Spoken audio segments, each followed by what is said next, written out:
ડેડિયાપાડાના ધારાસભ્ય ચૈતર વસાવાના સમર્થનમાં 20 તારીખે આમ આદમી પાર્ટી ડેડિયાપાડા ગજવા જઈ રહી છે। હાલ એક સિગ્નેચર કેમ્પેનની પણ શરૂઆત કરવામાં આવી છે, જેમાં લાખો આદિવાસીઓના સિગ્નેચરો છે તે લેવામાં આવશે અને જિલ્લા કલેક્ટર કચેરીએ આવેદનપત્ર પાઠવવાનો પણ કોલ આપવામાં આવ્યો છે। શું મામલો છે, વિગતે વાત કરીએ। વૈષ્ણવજન તો તેને કહીએ જે પીડ પરાઈ જાનાને રે। દર્શક મિત્રો, નવજીવન ન્યૂઝમાં આપનું સ્વાગત છે। હું છું ફૈઝાન। આજથી થોડાક દિવસ પહેલાં નર્મદા જિલ્લા કોર્ટ દ્વારા ધારાસભ્ય ચૈતર વસાવાને 7 વર્ષની સજા સંભળાવી હતી ને આ ઘટનાથી આદિવાસી સમાજમાં ભારે આક્રોશ ફાટી નીકળ્યો છે। ધારાસભ્ય ચૈતર વસાવા પર વનકર્મીને મારવાના કેસ મામલે ગુનો નોંધાયો હતો અને તેમની મુશ્કેલીઓ વધી છે। હાલ આ સમગ્ર મામલો હાઈકોર્ટમાં ચાલી રહ્યો છે। આજે શકુંતલા વસાવા અને ખેડૂતોના જામીન મુદ્દે સુનાવણી પણ ચાલી રહી છે।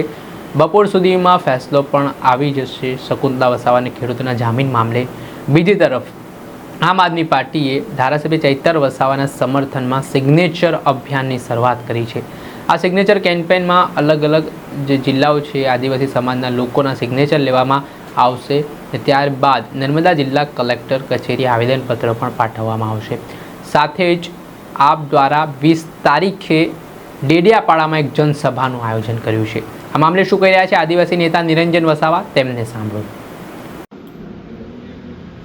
નમસ્કાર મિત્રો, આ ભારતીય જનતા પાર્ટીની જે તાનાશાહી સરકાર છે, આ સરકાર દ્વારા ડેડિયાપાડાના ધારાસભ્ય શ્રી ચૈતરભાઈ વસાવા જેઓ જ્યારથી ધારાસભ્ય બન્યા છે ત્યારથી તમામ લોકોના પ્રશ્નો, દરેક સમાજના મુદ્દાઓ ઉઠાવે છે।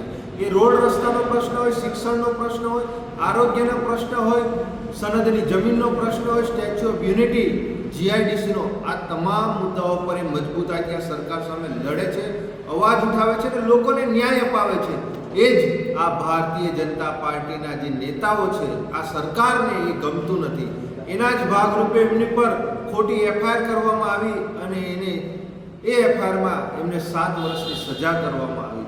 એના જ ભાગરૂપે નર્મદા જિલ્લા અને આમ આદમી પાર્ટી દ્વારા તમામ ગામે નર્મદા જિલ્લાના તમામ ગામડાઓમાં ઘરે ઘરે જઈ અને ચૈતરભાઈના સમર્થનમાં આ એક કાર્યક્રમ રાખ્યો છે, જેમાં તમામ ગ્રામજનો દ્વારા અહીંયા આગળ સહીઓ કરવામાં આવશે અને એની સાથે સાથે એક પેમ્પલેટ પણ એ સૌ ગ્રામજનોને આપવામાં આવશે કે ચૈતરભાઈ જે કામગીરી કરી છે પ્રજાલક્ષી એ મુદ્દાઓ સાથે।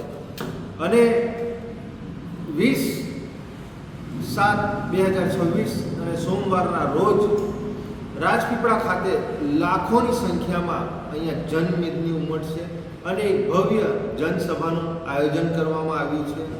આ જનસભામાં પ્રદેશના નેતા એવા ઈસુદાનભાઈ ગઢવી, ધારાસભ્ય શ્રી ગોપાલભાઈ ઇટાલિયા, ચૈતરભાઈ વસાવાના ધર્મપત્ની શ્રી વર્ષાબેન વસાવા તેમજ અનેક મહાનુભાવો આ કાર્યક્રમમાં ઉપસ્થિત રહેશે।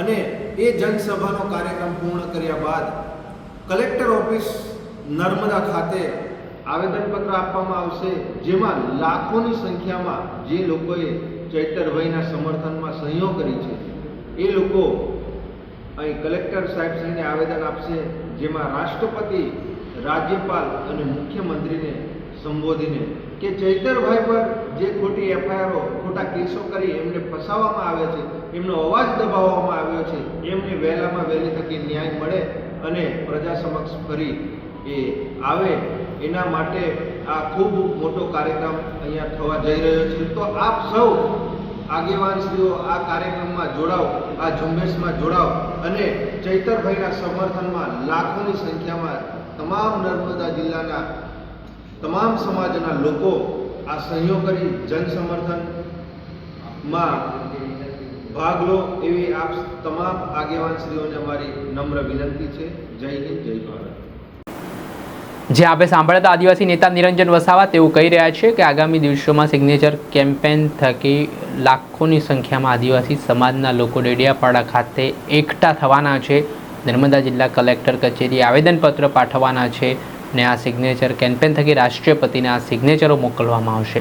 જોવાનું રહ્યું ધારાસભ્ય ચૈતર વસાવા માટે હવે એક બાદ એક કાર્યક્રમો આમ આદમી પાર્ટીના નેતાઓ આપી રહ્યા છે। ધારાસભ્ય ગોપાલ ઇટાલિયા, પ્રદેશ પ્રમુખ ઈશદાન ગઢવી ડેડિયાપાડા ગજવવા માટે જવાના છે, ત્યારે કઈ રીતની સ્થિતિ નિર્માણ પામે છે. દર્શક મિત્રો, આવા જ વિડીયો જોવા માટે તમારી નવજીવન ન્યૂઝ જોતા રહો, લાઇક કરો અને વધુમાં વધુ શેર કરો.